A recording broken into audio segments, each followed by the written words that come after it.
Bursal and Tarvel's down there, y'all. I ain't got time to wait for them. They're so slow they'd have to speed up to stop. Good morning, folks. It's Richard Gene the Fishing Machine here. Fall is here. The leaves are starting to change. The mornings, well, are a little bit cold. The evenings are cold. And at night it's cold. But right now, it's hot. It's really hot. It's about 80 degrees this morning. And it's going to get up to around, I believe they said 86 today. So it's sort of like summertime still. But I'm excited. I'm excited. Here is a small river that I've been wanting to fish for years. It's about an hour, a little over an hour from the house. Can't wade it. I'm going to have to use a kayak. I really don't know what we're going to catch. But what we're going to do is see what we can catch.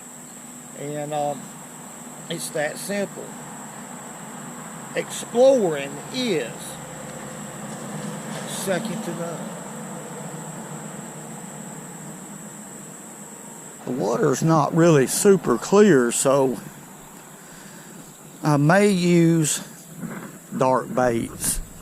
Let's see if there's a bass right here real quick. It just looks perfect for a bass to be held up in here. The down current side, see the current's going this way. The down current side is where I want to focus my energy. Or efforts. This is so accessible. This don't surprise me because there's probably a lot of fishing pressure right in here. Remember, when it comes to creeks and rivers, you need to get away from the easy places. You need to get a long ways away from the easy places before you get into productive water. They could be 2 or 3 fish right there, but they're too smart. They get fished for too much. They've been caught before, you see. So it don't surprise me, but this is a perfect area right here for a bass, folks. Whether it be a smallmouth, largemouth, spotted bass, shoal bass, whatever. But I've started off with this Nico Helgramite with a 1/20th of an ounce jig head tied with a loop knot. This is my favorite way to fish, and I'll fish this way as long as I'm here today, if I can get by with it. If I can't, well then I've got this one behind me rigged up, Texas rig, so I can fish more efficiently if there's a lot of stuff in here to hang me up. Boy, this is a noisy place. Here comes a train. Y'all look here. Look. They. Looky yonder. I should have known that. I seen that train track up there, but I didn't pay attention to it. That was a short train, wasn't it? There's a good looking place right there. It all looks good to me, to be honest. When you get into an area like this, it's got a combination of rocks and trees down in the water and all this kind of stuff. It just looks good, folks.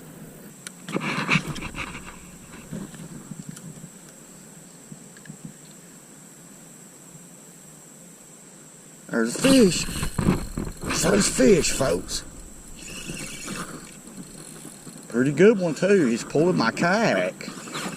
What do we got? He is pulling his kayak. Oh, man.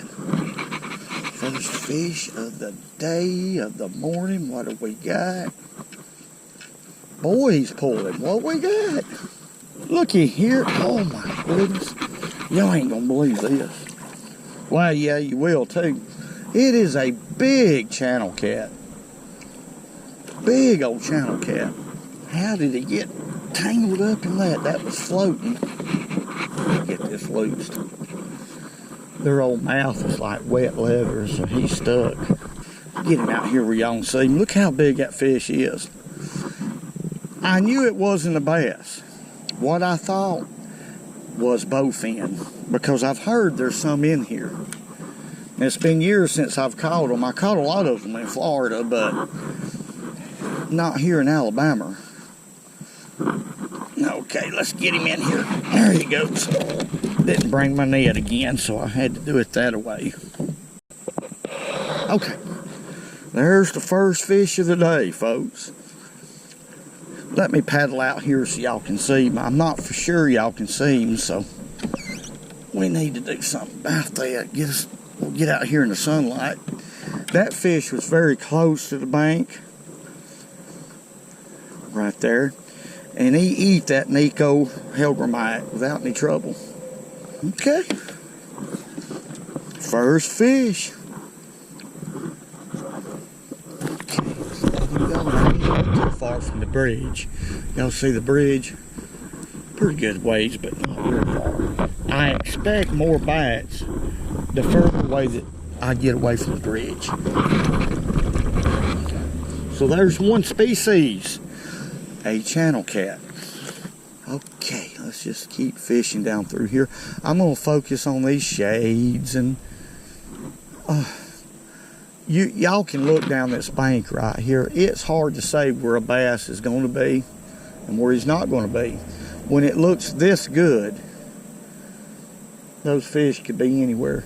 One thing about these small rivers like this and creeks, a common mistake that I'm talking about me, that I used to make when I was younger, is that the grass was greener way ahead of me. And I would tell you what, folks, I would pass up a lot of opportunities.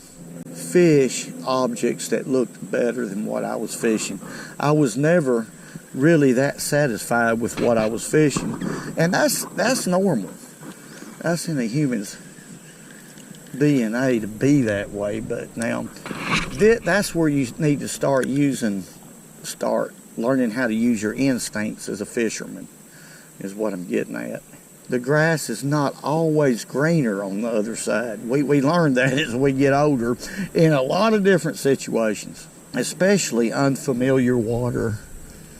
I would suggest to any angler to take your time. See right here, I done got a fish. Let's see what we got. There's a bass. Just take your time, and he come off. That was a spotted bass. That was a spotted bass, no doubt. And he hit on out in here. And just like right there, I've noticed where that fish bit. Now that fish could have followed it from those rocks, from the bank, on out here before he decided to commit.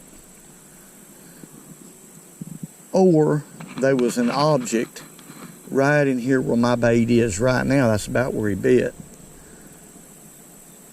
that he was holding on. But either way, see, I'm starting to try to put together the puzzle. Even a small river like this, it's very important to do that. Try to put this puzzle together. There's one. There we go. Wonder what we got now. It's a pretty good one, whatever it is, folks. I want y'all to look right here. Oh my goodness. Let's flip him in here. Now this is unusual for this neck of the woods. That's a sauger. Doggone sauger right off of it. How about that? That's 3 different species. What about that? Is that not cool? I believe that's real cool. Okay, look at them teefies he's got. Let's let him go. There he goes. Anything that hit a Helgramite, they're used to it. They're just genetically used to seeing a Helgramite. And another thing, every once in a while I'll get hung up with that open head, but not much. I believe that's the third time. That's not bad. I'm going to be able to fish this way, I think, or for the most part.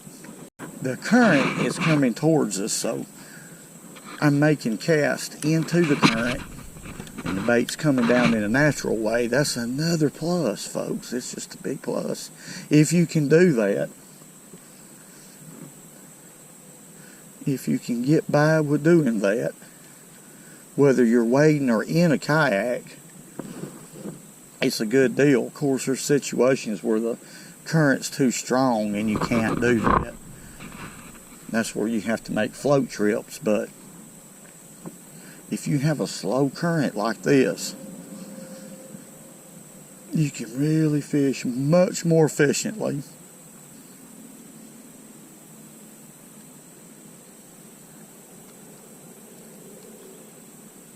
There he is. Oh my, what do we got, folks? Now, that's a pretty good fish right there. I believe that's some better shoal bass right here. We got a good population of shoal bass. He sure is fighting like one. They're a strong fish. Yeah, it's a shoal bass. Quit. Man, you talking about a strong fish when they get... Quit. Here, let me get you on in here. Yep, that's a shoal bass. Now that is a beautiful, beautiful specimen right there. Yep, let's get out here and I'll show you some characteristics about a shoal bass. Okay, we're out here in the sun right now. Got him right in the roof of the mouth. That's why I like fishing these hellgrammites this way, or any bait that I can get by with. Little small baits like that. But let's look at this shoal bass. To start with, he don't have a tooth patch. No tooth patch whatsoever. Second thing, his fins, I don't know if the camera's going to pick it up, but it's a hint of orange or pink, depending on the water clarity. It depends on the water clarity. Another thing is they have a forked tail right here, just like a smallmouth, and broad, but this is not a smallmouth. They're very close to a smallmouth, but not quite. They're their own separate species. Okay, let's let him go. That was a good fight right there. Going back. There he goes. Okay. But I just wanted to point that out. Another thing is, I'm going to check my line right here. I think I got a little bit of abrasion-ish. I do. If y'all can see that. That's braid up just a little bit. Yep. I'm going to cut that out and retie this loop knot. Because, I mean, I don't know how big the fish are in here. I mean, shoal bass get pretty good size.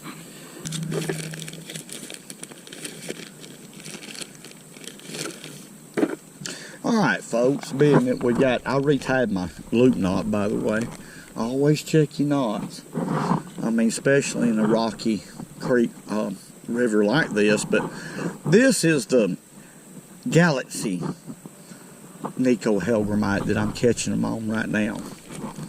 You know, it's I've been catching a lot of fish on that color, especially watercolor like this.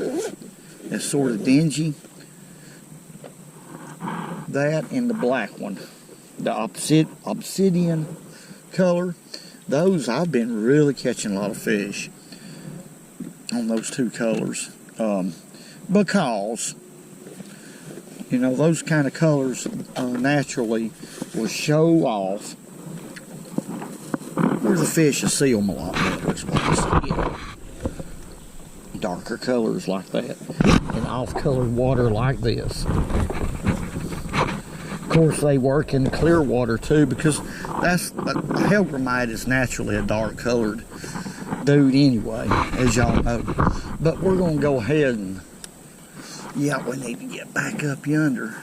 But another thing I want to mention, the dingier the water is or off colored, the slower I will fish a bait like this. Very, the slower the better. The more bites you're going to get, folks. The clearer the water, generally speaking, the quicker you can fish the bait. Makes a big difference right there. We got some big rocks right here in front of us, folks. There's a big one right there. Let's see if there's a fish behind it on the down current side. That's a big rock. Yeah, I got a bite. Oh, me. Now that was a bluegill or something like that. But we're going to make another cast. It's a good place for most any fish to seek refuge, is on the down current side of a big rock like that. But we got a bend. Right up there, there's a river bend. And boy, boy, boy. When it comes to creeks and rivers, oh my, I love the bends. Most always, assuredly, are some good fish in river bends. Cast right there, right in between them two big rocks, and see.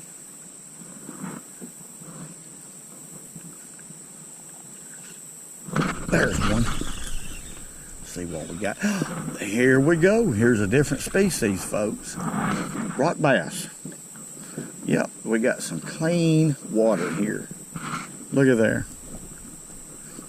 Now, to me, these are beautiful. A lot of people don't think too much about them, but I do. I love them. They're very aggressive. They're as aggressive as a warmouth. Just as aggressive as a warmouth. Man, ain't that pretty? Yep. Well, I was told right 20 years ago. So we know this. 20 years ago, the same fish existed in this river. And I got a horsefly. Oh, they find me.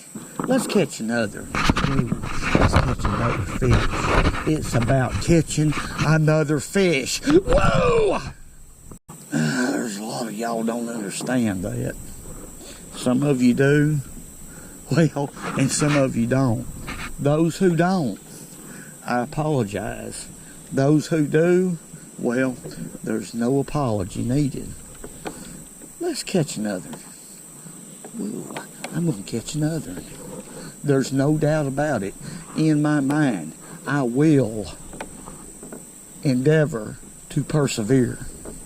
This river is narrowing, that's a big old word, up as I go up it. And that's causing the current to get a little bit stronger. You know, that's probably pretty good.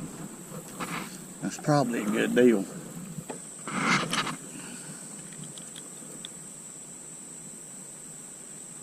There's fish. What do we got now? I don't know, but it's coming straight to me. Good fish. Good doggone fish. If that's a shoal bass, that's a good one. I believe that's what it is. Strong fish. Quit. You don't do that. Well, that's what I say, but he don't think that way. He does it anyway. Y'all see the power they have. They're close to a smallmouth. When they get a little size on them, they get pretty strong. Come here, boy. Come here, big boy. That's a good shoal bass right there. Yeah. My. That is a good specimen for a shoal bass. Looky there. They look kind of like a, when they get that size, they look sort of like a spot, but they're not a spot, folks. They're so hard to see. That little bitty small mouth. And orange. It got orange on this fin right here. It's got an orange tint. I don't know if that camera's picking that up, but That is a good fish right there. Just let him go. I am so proud of that one. Ain't that beautiful? That is beautiful. And when that fish hit that, it was boom. It was no doubt about it. Boy, boy, boy. You know, looky there, what a snake. Can y'all see him right there? Yeah. Now that might be a water moccasin. His back is out of the, let's see if he'll chase this. The back is out of the water a whole long ways. Yeah. Probably a water moccasin. Okay. See him, he's heading towards that deal right there. I'm in a outside bend of a creek, right? Of this river, I mean, this little river. And this is a high percentage place, folks. Oops. To get bit. Ain't no doubt. A lot of times these fish will accumulate here in these outside bends because the water's deeper. When these rivers and creeks get flooded, small rivers, creeks gets flooded, it'll eat the sand. The erosion will occur right here in these outside bends, making it, washing the sand out, making it deeper. And a lot of times that's where the fish should be. There's a fish. Can't catch up to him. He ain't bad. Fish just started running towards the boat, 90 to nothing. But he's beating the bottom of the boat up. That's another good shoal bass. Or is it? Let's see what we got right here, folks. Wait a minute now. Uh-oh. Looky here, looky here, looky here. That's not a shoal bass, that's a smallmouth. Look at that. Look at that. Look at that. Doggone it. A smallmouth. Maybe we're in the smallmouth part of the creek. I am a long ways. I mean a long ways from where we put in at. And this part of the, I keep saying creek, it's a river, is getting narrower, a little more current, and there's a smallmouth. Yep. Let's let him go. Oh, that old horse fly. Can y'all hear that thing?